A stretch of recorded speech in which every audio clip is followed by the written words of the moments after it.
வணக்கங்க. கோயம்புத்தூர்ல நேத்து ஒரு அதிகாரிய கைது பண்ணியிருக்காங்க. லஞ்சம் வாங்குனதுக்காக. வணிக வரித்துறையில ஒர்க் பண்ற அசிஸ்டன்ட் கமிஷனர் திருமதி மகேஸ்வரி தாங்க அந்த அதிகாரி. ஒரு ரியல் எஸ்டேட் கம்பெனி ரூ. 11,00,000 அதிகமா டாக்ஸ் கட்டியிருக்காங்க. அத ரீஃபண்ட் கிளைம் பண்றதுக்காக அப்ளை பண்ணியிருக்காங்க. அதுக்கு இந்த உதவி ஆணையாளர் திருமதி மகேஸ்வரி அவர்கள் ரூ. 1,00,000 லஞ்சம் குடுத்தா தான் அத ரிலீஸ் பண்ணுவேன் அப்டின்ட்டாங்க. அப்புறம் அந்த ரியல் எஸ்டேட் நிறுவன அதிகாரி இவங்க கிட்ட பேசியிருக்காங்க. பேசினோனே இவங்க சரி 60,000 குடுத்தா போதும் அப்படின்னு இருக்காங்க. அவருக்கு 60,000 குடுக்கறதுக்கு இன்ட்ரெஸ்ட் இல்ல. அவர் போய் லஞ்ச ஒழிப்புத்துறையில கம்ப்ளைண்ட் பண்ணிட்டாருங்க.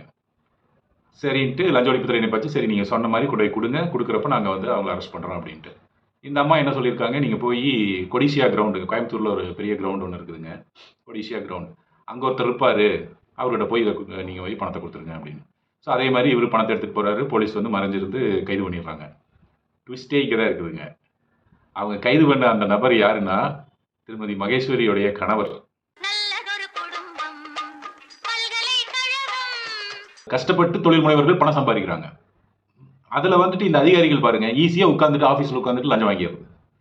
இவங்க ரிட்டயர் ஆனாங்கன்னா இவங்களுக்கு லைஃப் லாங் இவங்களுக்கு பென்ஷன் வருங்க.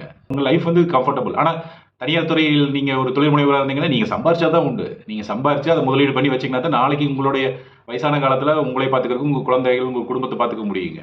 ஒரு ஜாப்ஸ் கிரியேட் பண்றவங்க, தொழில் முனைவர்கள். அவங்க கிட்ட இருந்து பணத்த புடுங்கி, இப்படி லஞ்சம் வழியா புடுங்கி, என்ன பண்ணுவாங்க இவங்க இந்த பணத்த? இத கொண்டு போய் நீங்க பேங்க்லயும் போட முடியாது.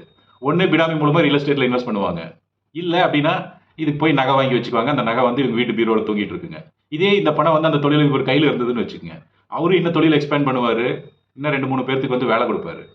அரசாங்க அதிகாரி வீட்டுக்கு லஞ்சமா போச்சுன்னா, அது போய் வீட்டு அலமாரியில நகையா தான் தூங்கிட்டு இருக்குங்க.